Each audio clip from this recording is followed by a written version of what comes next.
To own over 100 cars is a pretty hard slog. You've got to do the lows as well as the highs. And I've had some pretty bad cars, I've had some pretty good cars. I've had some cars that some people would say are awesome cars. Cars that I don't regret selling and cars that I do. And hopefully the next few minutes will explain some of the highs and some of the lows to you. And don't forget, if you do enjoy what this channel is all about, which is cars that you can buy for cheap sort of money, accessible autos, please subscribe to the channel, leave your comments, I'd love to hear what you think.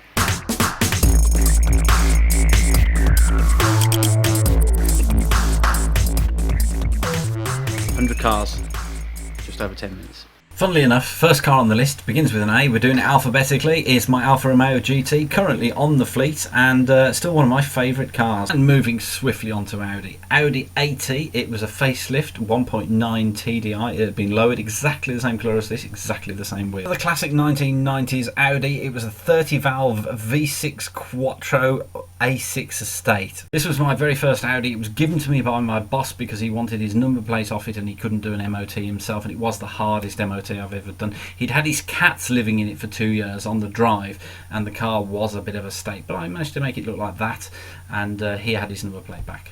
A4 20-valve turbo, got it for free. It was abandoned in my road with a cam belt failure, so I applied for the logbook and got myself a free car. A6 V6 TDI, bought it from Customs and Excise, who'd kindly taken it off a Romanian drug dealer and eventually sold it to a Romanian drug dealer. A4 1.9 TDI Avant, great car. Ever there was a car that caused marital disharmony, it was this one, the Oh Dear. It was a V6 diesel Quattro. It was a brilliant car. It was awesome to drive, but it was so problematic, and the wife nearly divorced me. The first car I bought was from the black and white days before they invented cameras, so this is an actual downloaded photo from the internet, and it was an Austin 1100. It was my very first car and it did come with a 1960s lady leaning over it. Because one isn't enough, I bought another one which was a 1971 GT with a 1300 engine, much cooler. 1970s orange Mini 1 litre, everybody had one, they were crap. And another Mini, hand painted in British racing green with a white roof and the white stripes on the bonnet, and probably 75% made out of filler. That's a Metro 1275 Sport with a very scruffy looking me in the driver's seat. It's an MG Metro, it was made in Birmingham just like me, and this thing used to go rusty so quickly. Metro MG Turbo in black, what an amazing car, with real suspension. It had springs instead of hydroelastic and it used to fly. I've been quite vocal in my dislike of BMWs. I took this one as part exchange off my friend Jim, but check out that colour, 20 years ahead of its time. Now that is a really cool car, and in front of it is a gold 528 BMW. The only photo I've got of probably the rarest car I've ever owned. I was not that fond of it. I sold it for 7,000 quid, and I think we all know what they're worth nowadays. This is a Citroen C3, it's the first of my Copart bargains, bought with a little bit of a dent on the front and repaired and made to look like that. Of the 4 Citroen C3s I've had, this one's my favourite. It was an XTR, it had the panoramic sunroof, 1.4 diesel, and it was the last car I ever had to take for a VIC check. This car is still on the Accessible Autos fleet. There's 2 videos on this channel about how we repaired this car from salvage, so please check them out. C3 Picasso, still on the fleet today. It's a Zara Picasso. I bought it for my mum, but it wasn't sporty enough, so I had to drive it myself. Xantia 1.9 diesel.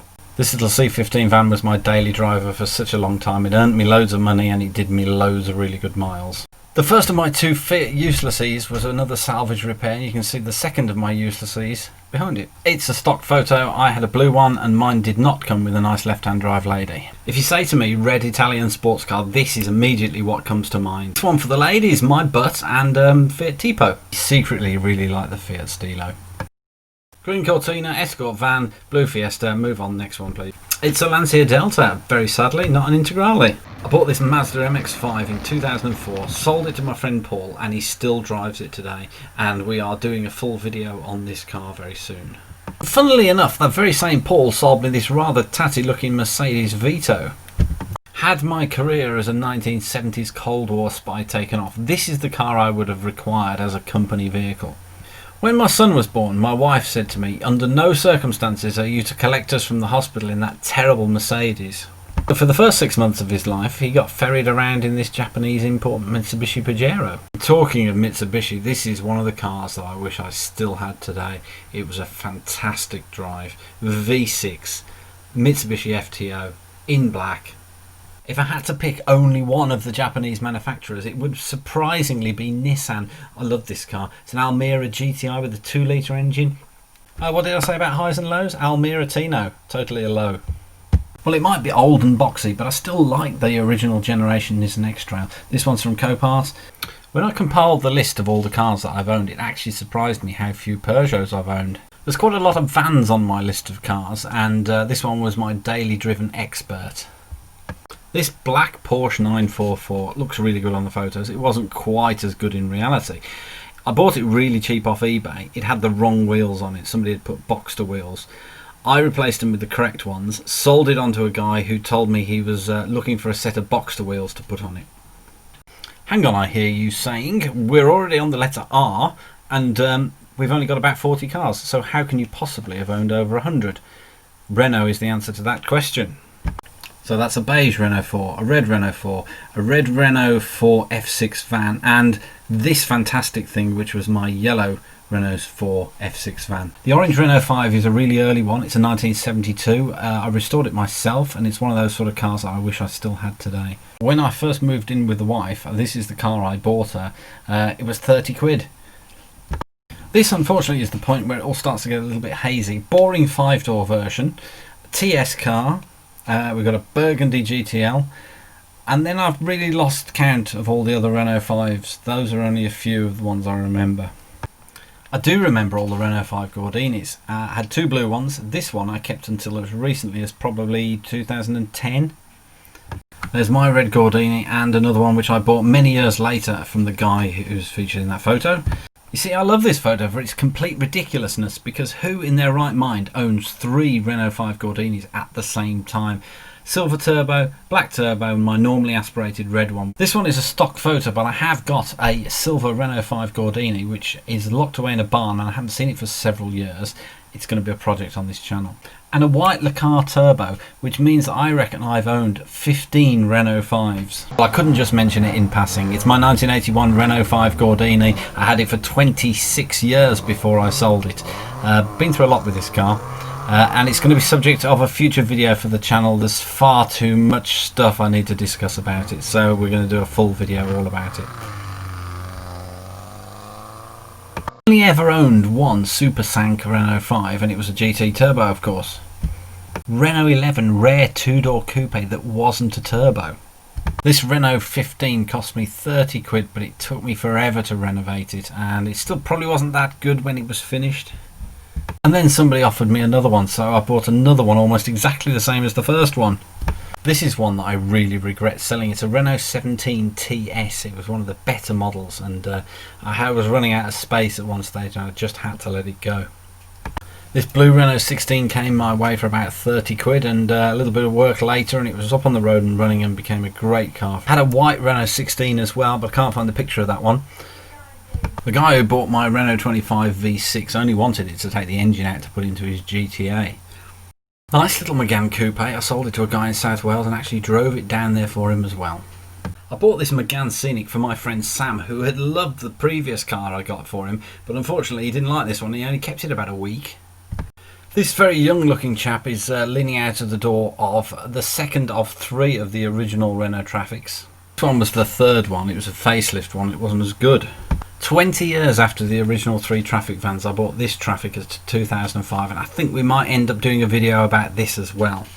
This was the car that Sam liked so much that he came back and bought the Scenic from me. This is definitely one of the standout cars for me. It's a 1.9 Felicia diesel. Absolutely rock solid. After my daughter was born, she came home from hospital in this car, and apart from that it has no other distinguishing features. See, some you win and some you get well and truly shafted on, and this one had been a taxi, it had been clocked, it had been written off twice, it had had a colour change, everything wrong with it. Mark II Toyota MR2 with the Targa panels, G Limited, straight off the docks from Japan. I was the first owner in the UK. Obviously not the picture of my butt again. No, you can just make out a Mark II Vauxhall Astra that was stolen and recovered at least 3 times. And I really shouldn't have to apologise, because a lot of people don't like the next car. It's the Vauxhall Frontera. Personally, I really enjoyed my time with my Frontera. The Vauxhall Vivaro is really a Renault Trafic, but It's made in Luton in the Vauxhall factory, so is the Renault really a Vauxhall? It's a stock photo, but it's a Mark II 16-valve Golf GTI. It's one of the early ones before they facelifted them, and I took it in part exchange for that BMW M3. Much better car. It's a Mark III Golf GTI. It's on Spanish number plates. I bought it from a guy who'd driven all the way back from Almeria in Spain with his dog, and I drove it all the way back from Birmingham back to the Czech Republic and sold it to a guy in our village who was still driving it 5 or 6 years later, which is a great car. This one's a Mark IV GTI Turbo. The very last time that my dad drove a car, he managed to do this to my mum's pride and joy. Anyway, I bought it back off the insurers, found some panels, put it all back together, got it resprayed, and carried on driving it for several years after that, and it's probably the most economical car I've ever owned. At the same time as the green Golf, I had this black GTD, which looks really good, but it was loads and loads of trouble.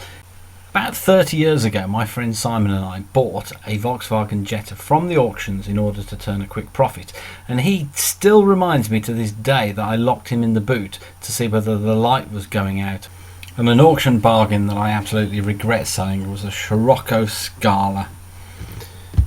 Well, the Passat R-Line is still on the fleet today, and it's still doing great service. It's been a very reliable car.